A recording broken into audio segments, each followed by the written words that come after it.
सभी साथियों को जय भीम। मैं अरुण कुमार। साथियों, जम्मू कश्मीर की घटना निंदनीय घटना है, उसकी निंदा की जानी चाहिए, क्योंकि इस तरीके की घटनाएं एक देश को ही नहीं पूरे विश्व को झकझोर देती हैं।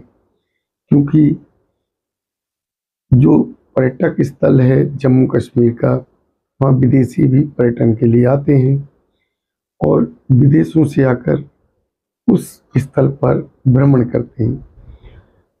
अब जो ये घटना की जो मुख्य बिंदु निकल कर आता है कि उस स्थल पर जो आतंकी आए थे वो वर्दी में आए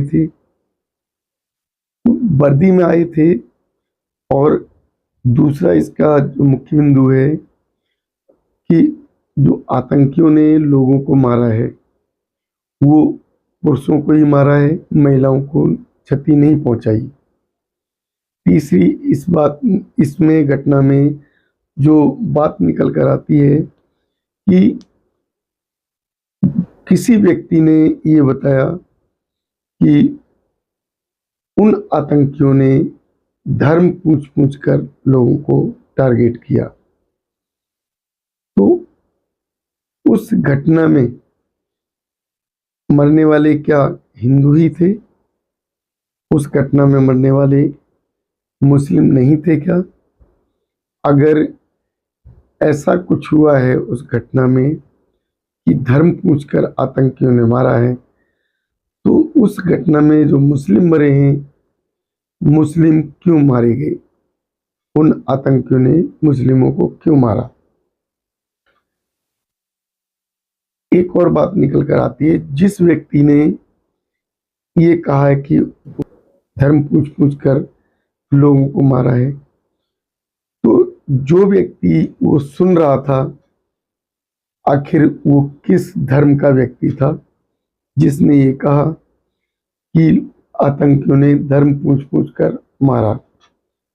अगर वो व्यक्ति हिंदू धर्म का है जिसने ये बयान दिया कि आतंकियों ने हिंदू धर्म के लोगों को मारा, धर्म पूछ कर मारा, तो वो व्यक्ति अगर हिंदू है तो उस व्यक्ति को उन्होंने क्यों छोड़ दिया? अगर वो व्यक्ति मुस्लिम है तो मुस्लिम इस घटना में जो मरे हैं वो क्यों मारे गए? हमेशा ही हमारे देश में हिंदू मुस्लिम ही होता रहेगा या हमारा देश कुछ और करेगा? हम ये देखते हैं हमारे प्रधानमंत्री, जिनका 56 इंच का सीना, जो अब तक 56 इंच के सीने की बात सुनने में आती है और जगह जगह बोली जाती है, वो 56 इंच के सीने की जो है ये सेना, उस 56 इंच के सीने की वो मंत्री जो कि पूरी तरीके से जो बॉर्डर सिक्योरिटी को टारगेट करते हैं और हमारे देश की सुरक्षा व्यवस्था को देखते हैं, अमित शाह, वो क्या कर रहे थे? उन्होंने उस स्थल पर सेना क्यों नहीं लगाई? अगर उस स्थल पर सेना नहीं थी तो फिर वो पर्यटक स्थल क्यों खोला गया? अगर पर्यटन के लिए वो स्थल है और ये पता है कि जम्मू कश्मीर के अंदर इस तरीके की घटनाएं घटित भी होती हैं और आए दिन इस तरीके की वारदात होती रहती हैं, तो ऐसी जगह जो हमारी आर्मी है वो आर्मी क्यों नहीं थी? आर्मी को उस जगह से हटाने का किसने आदेश दिया? क्या ये सोची समझी साजिश है कि इस तरीके की घटनाएं कराई जाएं जिससे जो आने वाले अभी इलेक्शन है उस इलेक्शन को टारगेट किया जाए? क्योंकि जब ऐसी घटनाएं अभी काफ़ी टाइम से सुनने में नहीं आ रही थी, तो ये जो माहौल है वो माहौल कहीं बनाया हुआ तो नहीं? क्योंकि अभी काफ़ी समय से ना तो कोई घुसपैठ सामने आई, ना ही इस तरीके के हमले अभी सुनने में आ रहे थे, उन पर रोक चल रही थी। तो जो ये घटना स्थल है, घटना स्थल पर्यटक स्थल है। एक पर्यटक स्थल होने के बावजूद उस स्थल पर जो आर्मी मौजूद रहती थी, वो आर्मी को हटाने का आदेश किसने दिया? क्या हमारे गृह मंत्री ने दिया?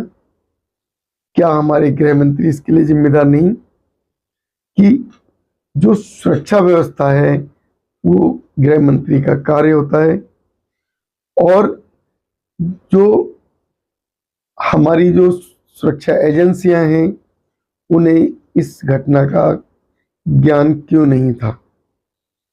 क्या सुरक्षा व्यवस्थाएं हमारे देश की ये इस तरीके से की जाती हैं? क्या ऐसे स्थलों को हम ऐसे ही छोड़ देते हैं ऐसी घटनाओं को अंजाम देने के लिए, या ऐसे स्थलों को ट्रायल के लिए छोड़ा जाता है? अगर उस स्थल पर मरने वाले लोग हिंदू और मुस्लिम दोनों हैं तो उसमें केवल हिंदू की बात क्यों आती है? और इस पर जांच होनी चाहिए कि जो हिंदू मुस्लिम की जो बात कहने वाला व्यक्ति, वो व्यक्ति कौन है? क्योंकि जो स्ट्रीम मीडिया इस बात को फैला रही है कि वहाँ टारगेट किया गया हिंदुओं को टारगेट करके मारा गया, तो फिर उसमें मुसलमान नहीं मरना चाहिए। अगर मुसलमान मरा है तो फिर एक हिंदू पर टारगेट नहीं होना चाहिए।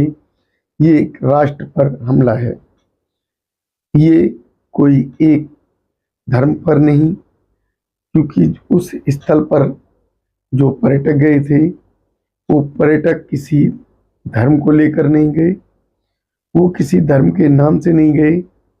वहाँ जाने वाले हिंदू और मुस्लिम दोनों ही व्यवस्था के लोग थे। तो हमारी जो जो सुरक्षा एजेंसियां हैं, हमारे गृह मंत्री हैं, वो कहीं ना कहीं इस तरीके की जो घटना हुई है उसके जिम्मेदार ठहराए जा सकते हैं।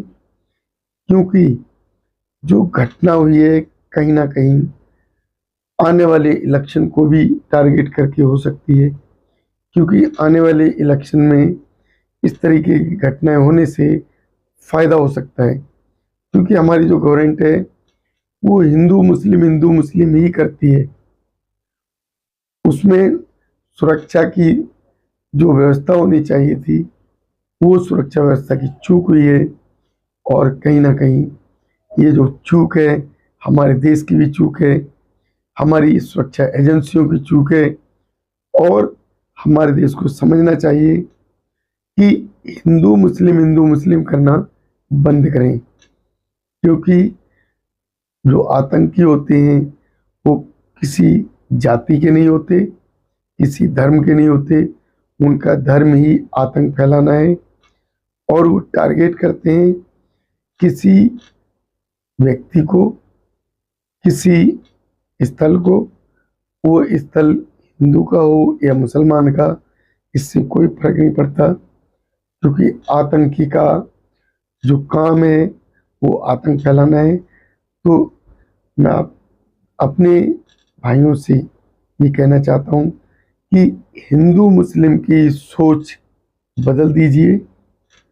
ये सोच लाइए कि हमारे जो सुरक्षा एजेंसियां हैं उनकी चूक हुई है, तो उस पर ध्यान दिया जाए। और अगर हमारी सरकार इस तरीके की नाकाम व्यवस्था में रहती है तो ऐसी सरकार को सत्ता में रहने का कोई हक नहीं। सत्ता से ऐसी सरकार को इस्तीफा दे देना चाहिए। क्योंकि इन्होंने देश के अंदर भी हिंदू मुस्लिम फैलाया हुआ है। अब इस तरीके की जो घटनाएं हो रही हैं, उन घटनाओं में हिंदू मुस्लिम नहीं आना चाहिए। तो अगर आप मेरे विचारों से सहमत हैं तो हमारे चैनल को सब्सक्राइब करें, वीडियो लाइक शेयर अवश्य करें। धन्यवाद। नमो बुद्धाय। जय भीम।